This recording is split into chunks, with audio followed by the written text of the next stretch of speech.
Salut à tous la team OL, Thomas M. Chaud et Jean-Paul Ferreira pour OL Fan TV. Il est là avec ses belles lunettes à verre progressif, c'est comme ça qu'on appelle? Pas du tout, Non, transition. Merde. Transition, pardon, excuse-moi, je travaille pas chez Optique 2000. Non plus. Comment ça va Jean-Paul?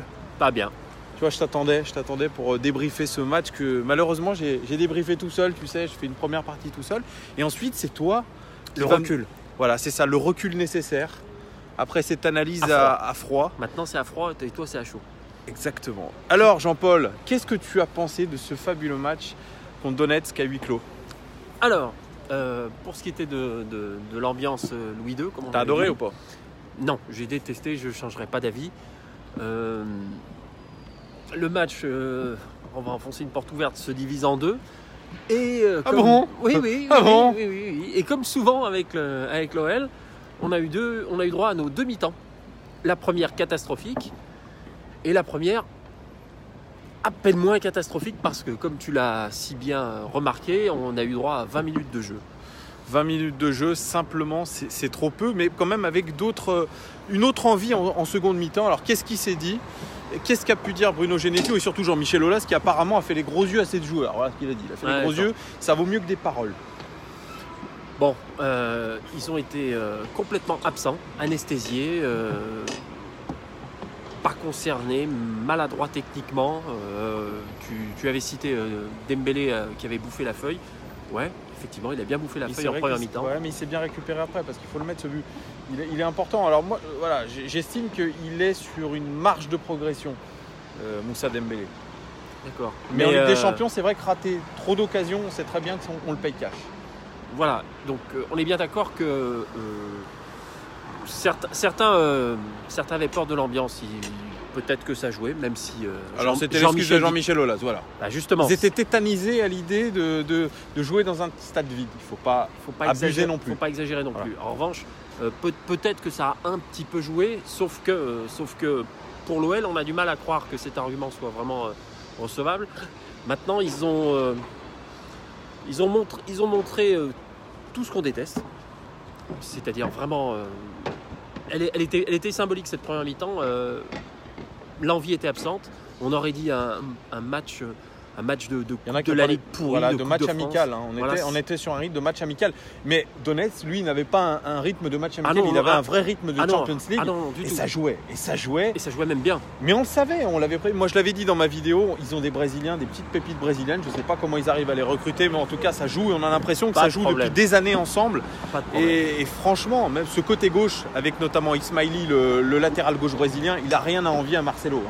Au-dessus du Real Madrid, quel abattage. Sincèrement, il n'y a pas de souci, on est bien d'accord là-dessus. Maintenant, que ce soit à la fois collectif et répété, franchement, tu m'as posé la question, moi je ne change pas d'avis, je reste persuadé que c'est vraiment mental. Oui, voilà, pourquoi une mi-temps sur deux? Toi, tu penses toujours que c'est mental? Ah, je vois que ça, je comprends pas comment ils peuvent pas être un tout petit peu plus concerné que ça. Ouais, parce que, attends, je vais te dire une chose. On l'a vu, le pressing, il n'était pas du tout organisé. C'est-à-dire que Dembélé y allait, Fekir n'y allait pas derrière, etc. C'était complètement désorganisé.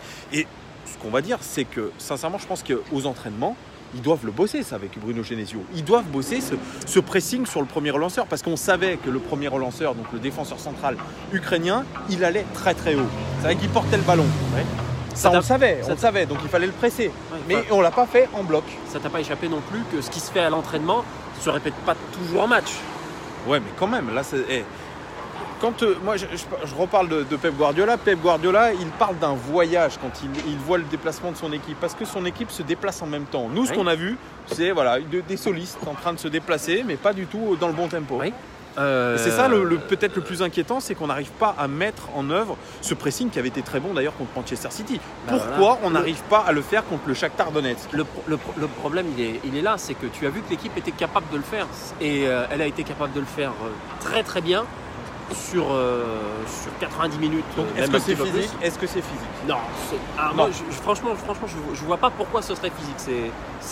Pour moi, ça, c'est de la flûte. S'ils sont capables de produire forcément les efforts en seconde mi-temps, c'est pas juste dû à la causerie, juste dû au regard appuyé de Jean-Mi. Non, c'est pas possible. Il y a autre chose. L'an dernier et en fin de saison surtout, tu nous parlais d'espérer ou de voir apparaître des leaders, des aboyeurs, des gens qui allaient pouvoir te remobiliser. J'allais t'en parler, ouais. Et ben, je pense que tu as pu voir à quel point c'était criant, que c'était... Ouais, on manque de leaders et j'ai envie de faire le parallèle avec le Manchester de Mourinho. Il n'y a pas de leader du côté de Manchester non plus et ça se voit sur le terrain. C'est-à-dire quand ça tangue, bah là le leader normalement c'est qui le capitaine? Je te posais qui est le capitaine? Eh ben c'est Bilon. Et Bilon, c'est aussi le joueur qui avait été un peu tensé par Jean-Michel Aulas sur son tweet avant Manchester City en disant Nabil va remobiliser l'équipe. Et ben moi, franchement, j'ai essayé d'avoir Louis fine dans ce match parce qu'on pouvait tout entendre. C'est l'avantage. Nabil, je ne l'ai pas vu en train d'haranguer ses partenaires. Alors, eux, j'ai plutôt entendu un Lucas Touzard, moi, haranguer ses partenaires, un Jason Denayer faire remonter le bloc.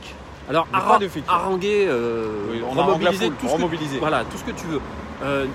Communiquer déjà, ce serait bien. Parce qu'on a quand même, parfois, surtout sur la première mi-temps, l'impression que ça ne communique pas des masses. Hein. Bah, apparemment, il y a eu une communication entre Dubois et Traoré parce qu'ils étaient complètement dépassés sur leur côté par Ismaili, par Tyson, par Alan Patrick.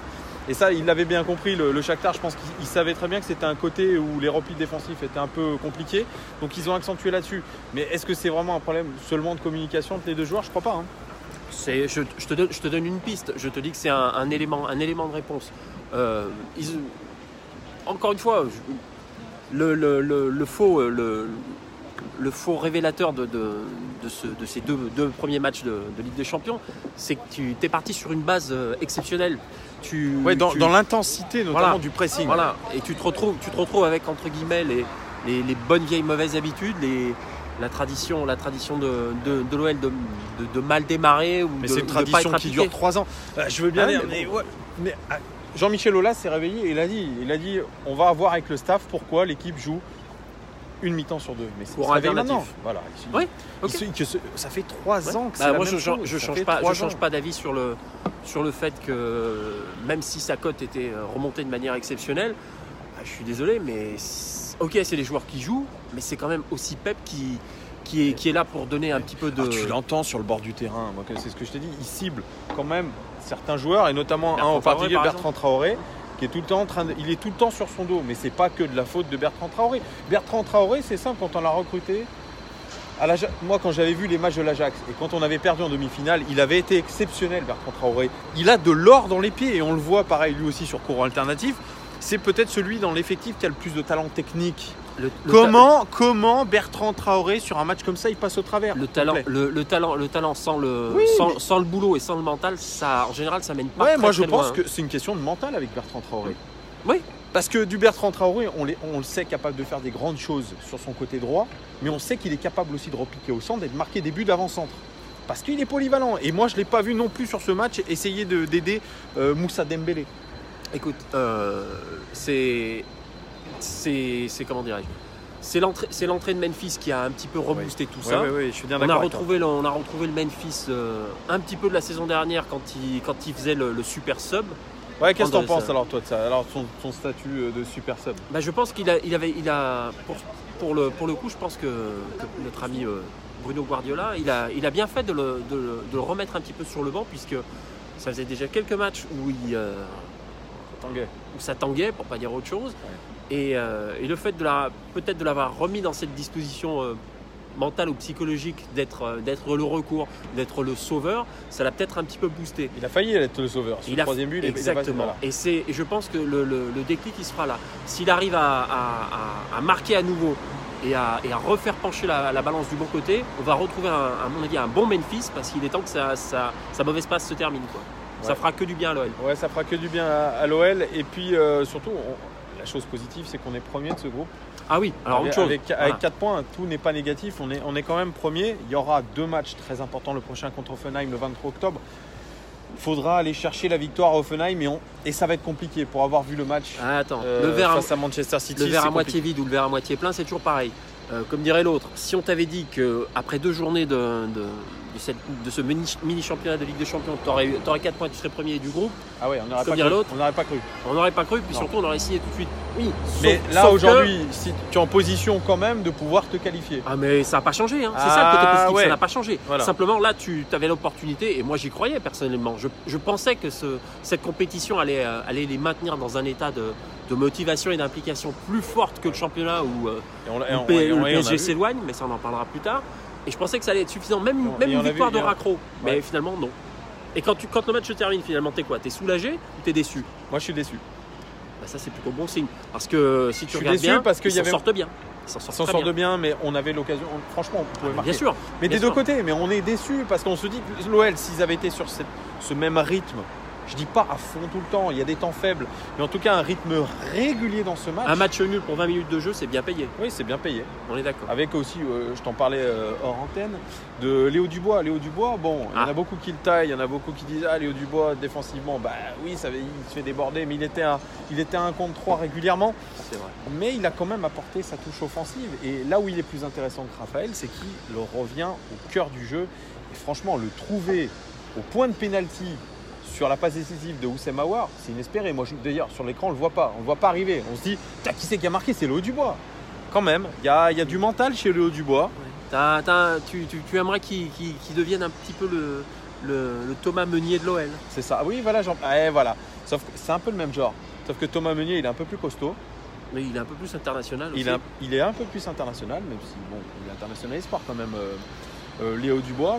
Mais moi, j'y crois quand même à Léo Dubois, Oui, même oui. si je le taillais avec Dubois et Terrier en Ligue des Champions. Il nous a quand même ramené un but. Absolument. Mais on en a encaissé important. aussi. Mais on en a encaissé de son côté aussi. On en revient toujours à la même chose, à savoir, est-ce que ça te rapporte plus que ça ne te coûte? L'exemple de Dembélé, maintenant qu'on l'a entre guillemets échangé pour Mariano, moi je reste persuadé qu'à peu de choses près, il devrait marquer autant que Mariano. On verra. Est-ce qu'il rapportera plus de points que Mariano? Peut-être. On verra. C'est voilà, beaucoup d'hypothèses. Et puis, on parlait d'international. Il y en a un qui devrait fêter. Je ne sais pas s'il le fêtera, mais en tout cas, il va être appelé par Didier Deschamps. C'est Tanguy Ndombele. C'est une demi-surprise. C'est une demi-surprise parce que Corentin Tolisso, ancien Lyonnais et joueur du Bayern, est désormais forfait pour un peu plus de 6 mois pour les ligaments croisés. C'est Tanguy Ndombele qui va le remplacer. C'est largement mérité pour lui parce que son début de saison est énorme. Même si sur le match contre le Shakhtar, je l'ai trouvé bien en dessous, mais peut-être que physiquement, lui aussi commence à pêcher.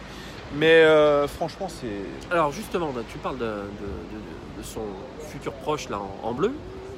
Toi qui es un peu devenu un peu la Madame Irma de la chaîne, tu penses qu'il va se ranger dans quelle catégorie? La catégorie de ceux qui, à partir du moment où ils passent en bleu, tout se casse la gueule, ils n'arrivent plus à jouer en club, ils font n'importe quoi et ça les déstabilise? Ou il fait partie plutôt de l'autre catégorie, et c'est-à-dire qu'il va avoir la progression qui va continuer à exploser. C'est un jeune joueur. Je ne vais pas te l'apprendre, c'est un jeune joueur, c'est quelqu'un qui est en phase d'apprentissage. Il s'est tout de suite mis dans le bain la saison dernière quand il est rentré contre le Paris Saint-Germain et il a été dans une constante progression. Même à des moments donnés où il était un peu dans le creux de la vague, hop, il a remis un coup de collier et il y va. Il a plus de très bons matchs que de mauvais. Voilà, donc je pense que ça va être pour moi un enchaînement de bonnes performances et ça va lui permettre encore de s'améliorer et je pense absolument pas qu'il va tomber. On est d'accord. Donc voilà. Vraiment, je crois beaucoup en Tanguy Ndombele. Ouais. Il va même du coup il va apporter quelque chose encore plus à l'OL. Il a peut-être un coup à jouer pour l'Euro 2020 avec peut-être une place de titulaire. Non, vraiment. Hein. Oui, non, on n'en est pas là. On n'en est pas là, mais c'est une belle récompense. Et on pensait aussi à Ferland Mendy parce que Benjamin Mendy, l'autre Mendy, est blessé à Manchester City. On parlait de Ferland Mendy qui fait aussi une grosse saison, qui a fait un énorme match contre le Shakhtar. Eh bien non, ça ne sera pas Ferland Mendy. Apparemment, ça sera Lucas Digne qui a fait quelques bons matchs avec Everton. Quelques bons matchs. Ouais. Avec Everton, voilà. Non, mais on est un peu déçus, mais ça viendra pour Ferland Mendy parce qu'il a beaucoup de qualité. Voilà, merci Jean-Paul. Merci beaucoup Jean-Paul pour ton avis éclairé. Comme beaucoup de fois, comme trop de fois peut-être. Je sais jamais trop. Je suis pas le seul. Il y a juste à lire les commentaires et des avis éclairés. Vous en avez quand même pas mal. Ouais, les gones, merci pour vos avis. N'hésitez pas à commenter si vous êtes d'accord avec cet homme en noir. qui a l'air d'un policier aujourd'hui. Ouais, voilà. Chris, non. N'hésitez pas à commenter, dites-moi si vous êtes d'accord avec lui. Merci beaucoup pour tous vos abonnements. Continuez à vous abonner, continuez à liker. N'oubliez pas le jeu concours pour gagner le maillot de la Ligue des Champions de l'Olympique Lyonnais. Ce n'est pas des conneries. Le maillot pourrait même devenir mythique. Voilà, il pourrait devenir mythique. On arrive en quart ou en demi. Non, qu'on gagne plutôt. T'imagines ce maillot orange qui nous aura... Comment il nous aura porté chance. Voilà, merci les gones. Même si je ne réponds pas à tous vos commentaires, vraiment je les lis. Dès que j'ai un peu de temps, je vous réponds. Et cet homme-là aussi vous répond. JP Ferreira. On se retrouve, Jean-Paul, normalement vendredi. Absolument. Pour l'avant-match face au Paris Saint-Germain. Parce que Jean-Michel Aulas nous a conseillé, supporter lyonnais, de ne pas miser notre paye sur l'OL contre le PSG. On aura l'occasion d'en débattre. Voilà les gones, on vous souhaite une très belle journée. Vous voyez, il fait gris, mais les températures remontent pour ce week-end. Profitez, mettez-vous en maillot de bain. Regardez, j'ai la chemise à fleurs. Allez, ciao les gones. Ciao.